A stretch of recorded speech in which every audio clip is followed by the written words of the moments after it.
मेरी प्रियात्माओं, मेरा आज का विषय है योगीराज श्री कृष्ण भागवन। मैं आपसे ये निवेदन करता हूँ कि आप ध्यानपूर्वक सुनिएगा और लाभ उठाइएगा। मथुरा के राजा का नाम उग्रसेन था। उसका पुत्र कंस था। कंस बड़ा ही अत्याचारी था। दीन दुखियों को तुस्ताने में उसे कोई कमी नहीं छोड़ी थी। यहाँ तक कि उसने अपने पिता उग्रसेन को कैद में डालकर मथुरा का राजा हो गया था।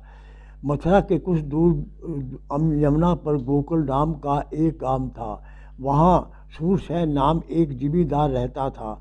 उसके पास गाय बैल बहुत थे। दूध घी की बहुत होता था। किसी बात की कमी नहीं थी। अपने गुणों के कारण वह आसपास में प्रसिद्ध हो गया था। उसके पुत्र का नाम वासुदेव था। वह भी अपने पिता के समान ही धर्मात्मा था। कंस के चाचा देवक की एक लड़की थी। उसका नाम देवकी था।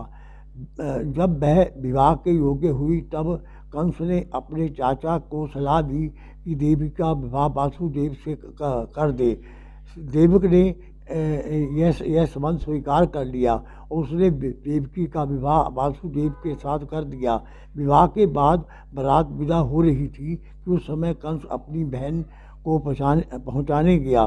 कुछ विद्वानों का विचार है कि जब कंस अपनी बहन देवकी और वासुदेव को रथ में बिठा कर छोड़ने जा रहा था, तभी आकाशवाणी सुनाई दी कि देवकी का 8वां बच्चा तेरा वध करेगा। परंतु मेरा विचार ये है कि कंस जैसे दुरात्मा एवं अत्याचारी व्यक्ति को अभिमान के कारण कोई भी आकाशवाणी नहीं हुई थी। वस्तुतः कंस के किसी गुप्तचर ने आकर उसे सूचना दे दी थी कि वासुदेव सारे क्रांतिकारियों का सरदार है और आपको सिंहासन से उतार कर आपके पिता उग्रसेन को राज्य सौंपना चाहता है। इस बात पर कंस को विश्वास हो गया। उसे उसी समय क्रोध आ गया और वह देवकी एवं वासुदेव दोनों को मारने लगा कि ना ये रहेंगे और ना ही इनकी संतान होगी। लोगों ने उसको बहुत समझाया पर वो नहीं माना। अंत में जब वासुदेव ने उसे यह विश्वास दिलाया कि हमारी जो भी संतान होगी मैं उसे सौंप दिया करूँगा, तब उसका क्रोध कुछ शांत हुआ। और फिर भी उसने सोचा कि यह संभव है वह अपनी संतान मुझे ना दें। इसलिए कंस ने देवकी और वासुदेव को कैद में डाल दिया। एक करके देवकी ने 6 संतानें हुई। वे सब वासुदेव ने कंस को दे दी और कंस ने उन्हें मार डाला। हर बार माता पिता दोनों और विशेष रूप से माता के मन का संताप बढ़ता गया। यहाँ तक कि सातवीं बार गर्भ धारण किया तो शोक एवं संपात से तीव्र आवेग से गर्भपात हो गया। देवकी बिलख पड़ी और बेहोश हो गई। समय आने पर 8वां पुत्र भी अष्टमी की रात्रि के 12 बजे पैदा हुआ। इस बालक के जन्म तक कंस वासुदेव के 6 बच्चों को मार चुका था और कंस प्रजा पर बहुत अत्याचार करता था। इस कारण जेल के पहरेदार कंस के अत्याचार से अत्यधिक दुखी थे और उन्हें भी देवकी के प्रति सहानुभूति हो चुकी थी। इस कारण कंस का वध करने के लिए सभी पहरेदार श्री कृष्ण को बचाना चाहते थे। अतः बालक का जन्म होते ही उन्होंने एक गुप्त योजना के अनुसार वासुदेव की हथकड़ियाँ और जेल के द्वार खोल दिए। न कि वासुदेव की हथकड़ियाँ और जेल के द्वार सौते खोले गए जैसे अनेक पुरानी भाई मानते हैं। ये सत्य नहीं है, व्यापी स्वयं खुल गए, क्योंकि ये प्रकृति और वेद विरुद्ध होने से सर्वथा सत्य और संभव है। जैसे ईस्वी साल प्रेम लिखते हैं, कृष्ण जन्म समय जेल के फाटकों का स्वतः खुल जाना, कृष्ण के चरण स्पर्श से यमुना जल का उतर जाना, ये सभी वर्ण काव्यगत अलंकार और मानव मनोविज्ञान की विविध भूमिकाओं से अधिक कोई अर्थ नहीं रखते। कृष्ण द्वैपायन पृष्ठ 204। वासुदेव को चिंता थी कि उसकी रक्षा किस प्रकार की जाए। गोकुल में उसका एक अभिन्न मित्र नंद रहता था। वह भी बड़ा जिम्मेदार था। दूध की कमी नहीं थी। उसके पास भी गायें बहुत थी। वासुदेव रात्रि रात्रि से ही किसी प्रकार जेल के निकल भागे और भीषण तूफान में यमुना पार करके गोकुल में नंद के पास पहुंच गए।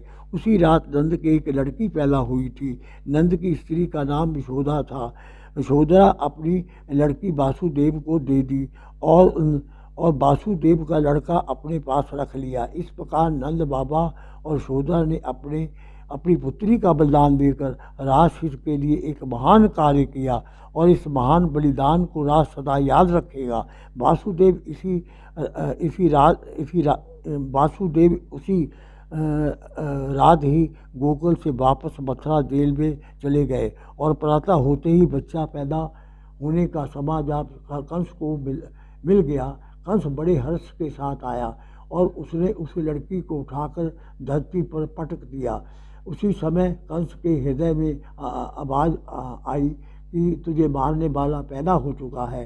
तभी से कंस चिंतित रहने लगा और उस बालक की खोज करने लगा। गोकुल में प्राप्त होते ही खुशी के बाजे बजने लगे, बधाई के गीत गाए जाने लगे, गरीबों को अन्न वस्त्र बांटे गए। यशोदा ने बड़े लाड प्यार से उस बालक का पालन किया।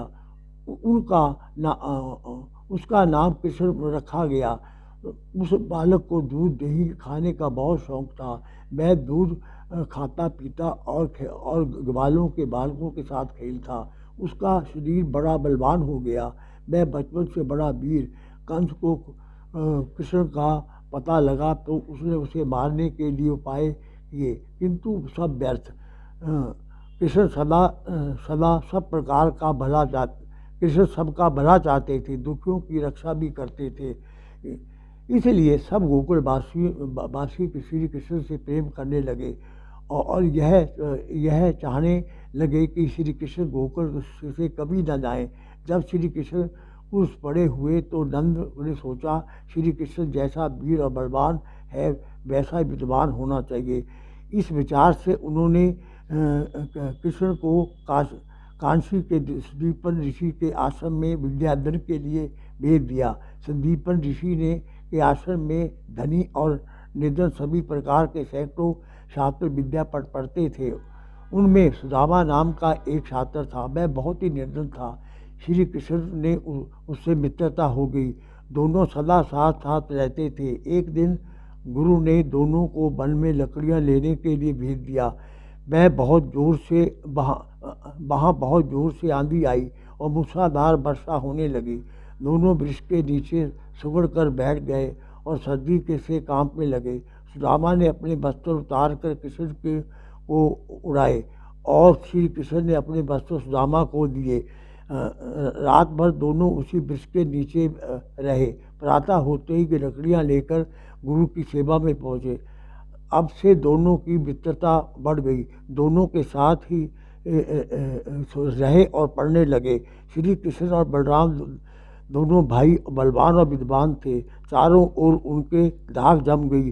कंस ने सोचा कि श्री कृष्ण किस प्रकार नहीं मारे जाएंगे। उन्हें यहाँ बुलाकर किसी प्रकार मारना चाहिए। इसलिए कृष्ण को बुलाने के लिए क्रूर को भेजा गया।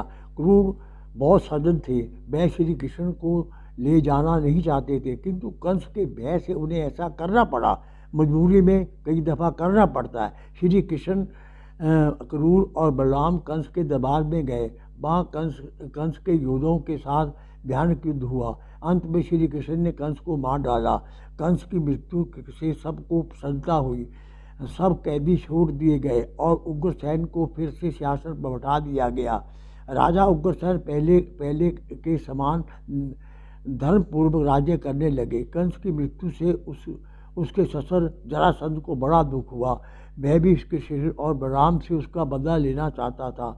उसने 17 बार मथुरा पर चढ़ाई की और युद्ध किए, परंतु प्रत्येक बार उसे हार का सामना करना पड़ा। श्री कृष्ण ने सोचा यहाँ रहने से प्रजा को कष्ट होगा और व्यर्थ में उसका नाश होगा, इसलिए यह स्थान छोड़ देना चाहिए। कृष्ण डरे नहीं, लेकिन प्रजा की भलाई के लिए उन्होंने ऐसा काम किया। यह विचार कर श्री कृष्ण मथुरा से द्वारका चले गए। उसी को उन्होंने अपनी राजधानी बनाया और वहाँ भी रहने लगे। श्री कृष्ण विद्वान, धर्मात्मा, न्यायकारी, राजनीतिज्ञ राजा थे और उनका यह चारों ओर फैल गया। श्री कृष्ण वस्तुतः अपराज्य, अपराजित, शुद्ध, पुण्यात्मा, दयामय, दृढ़ धर्मी, धर्मात्मा, पुण्यात्मा, देवज्ञ, नीतिय, धर्मज्ञ, परोपहितकारी, न्यायशील, क्षमाशील, निर्भय, योगी, योगेश्वर, तपस्वी, जितेंद्रिय, निरकार, योग प्रवर्तक और सर्वगुण संपन्न थे। मेरी लेखनी में इतनी शक्ति नहीं कि मैं श्री कृष्ण के गुणों का वर्णन कर सकूं। श्री कृष्ण प्राण, नंबर 2 श्रद्धा, नंबर 3 आकाश, नंबर 4 वायु, नंबर 5 अग्नि, नंबर 6 जल, नंबर 7 पृथ्वी, नंबर 8 इंद्रिय, नंबर 9 मन, नंबर 10 ज्ञान, नंबर 11 वीर्य, नंबर 12 तप, नंबर 13 मंत्र, नंबर 14 कर्म, नंबर 15 लोक, नंबर 16 लोक के नाम अर्थात इस 16 ईश्वरीय गुणों धारण करने वाले महापुरुष थे। श्री कृष्ण आर्य आदर्शों के प्रतीक थे। वह एक आदर्श पुत्र, आदर्श भाई, आदर्श शिष्य, आदर्श मित्र, आदर्श पिता, आदर्श राजा, आदर्श शत्रु भी थे। वह आदर्श शत्रु इसलिए कहलाए क्योंकि जिन्होंने भी अधर्म का सहारा लिया उनको प्रीतिपूर्वक धर्मानुसार समझाने का प्रयास किया, किंतु फिर भी नहीं माने तो श्रेष्ठों के कल्याण एवं धर्म की रक्षा तथा दुष्टों के विनाश के लिए यथायोग्य नीति अपनाकर उनका संहार किया। श्री कृष्ण ने यदुकुल के पुरोहित गर्गाचार्य से यज्ञोपवीत संस्कार कराया और द्विज अप्राप्त किया। महामंत्र गायत्री की दीक्षा की तत्पश्चात संदीपी मुनि के आश्रम में चारों वेद, चारों उपवेद, उपनिषद, धर्मवेद, धर्मशास्त्र, न्यायशास्त्र, मीमांसा से शास्त्रवादी से राजनीति शास्त्र का विधिवत अध्ययन किया।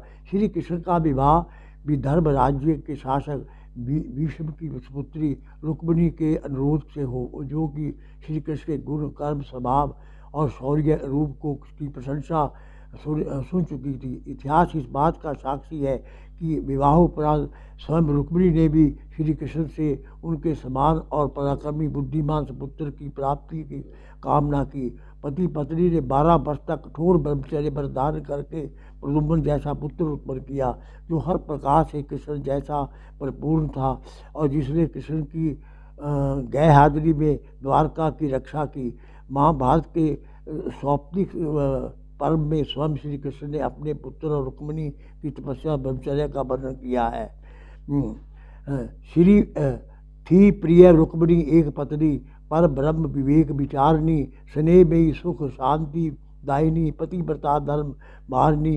किया 12 वर्ष तक पति पत्नी ने कठोर ब्रह्मचर्य पालन, सब वैभव भोग विलास छोड़ फिर प्रद्युम्न एक पुत्र बाल सब वैभव भोग विलास छोड़ फिर प्रद्युम्न एक जम्मा बाल। जो प्राणिक भाई कहते हैं कृष्ण की इतनी पत्नियाँ थी, वो ये प्राणिक मानते हैं, लेकिन कृष्ण वास्तव में उनकी एक ही पत्नी थी जिसका नाम रुक्मिणी था। परंतु दुर्भाग्य श्री कृष्ण के पुत्र द्युम्न और पुत्र अनिरुद्ध के श्री कृष्ण परंतु दुर्भाग्य से श्री कृष्ण के पुत्र प्रद्युम्न और पौत्र अनिरुद्ध श्री कृष्ण के जीवन काल में ही परलोक गमन हो गए। यह सब गंधारी के शाप से हुआ था। अतः श्री कृष्ण को के परलोक गमन के पूर्व ही अपने परपौत्र ब्रज को मथुरा का राज देना पड़ा। एक निर्धन ब्राह्मण सुदामा बचपन से उनका मित्र था। अब उसका विवाह हो चुका था, किंतु वह पहले के समान निर्धन था। उसके शरीर पर कोई वस्त्र नहीं था, पैरों में जूते नहीं थे, भर पेट खाने को नहीं था। एक दिन सुदामा की पत्नी सुशीला ने उससे कहा, पतिदेव तुम अपने मित्र श्री कृष्ण की बहुत कथाएं सुनाया करते हो, उन्हें अपना मित्र बताते हो, वह राजा है, आप उनके यहाँ जाइए और जो सही संभव है वह समय को सहायता कर सकेंगे, हमारी गरीबी दूर हो जाएगी। सुदामा बोले, प्रिय हमने आज तक किसी से सहायता नहीं मांगी, हमारी सहायता वो क्यों करेंगे।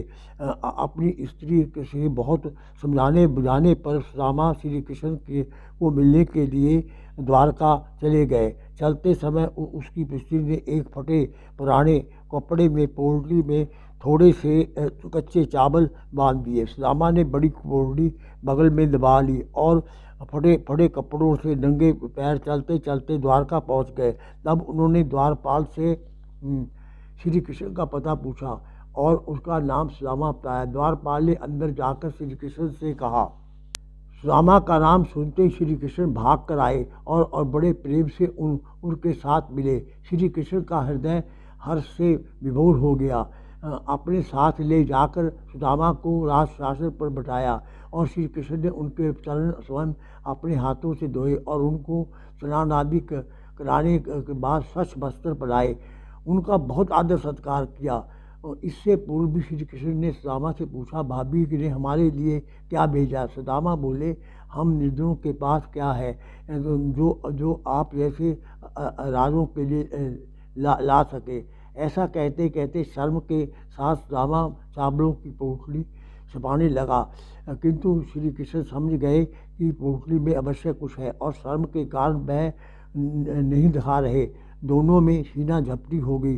पोटली का कपड़ा बहुत पुराना था, वह फट गया। चावल भूमि पर गिर गए। श्री कृष्ण ने चुन चुन कर बड़े प्रेम से कच्चे ही चावल खाने आरंभ कर दिए, क्योंकि जो स्वाद होता है वो भोजन में होता, प्रेम में होता है।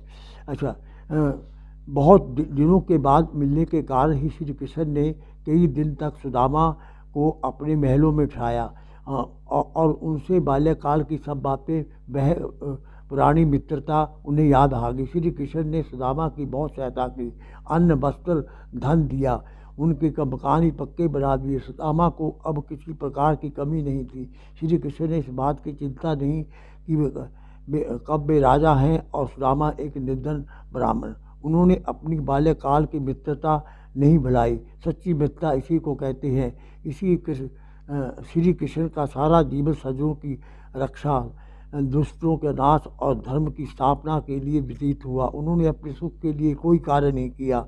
उनके सब कार्य परोपकार के होते थे। द्रौपदी का स्वयंवर।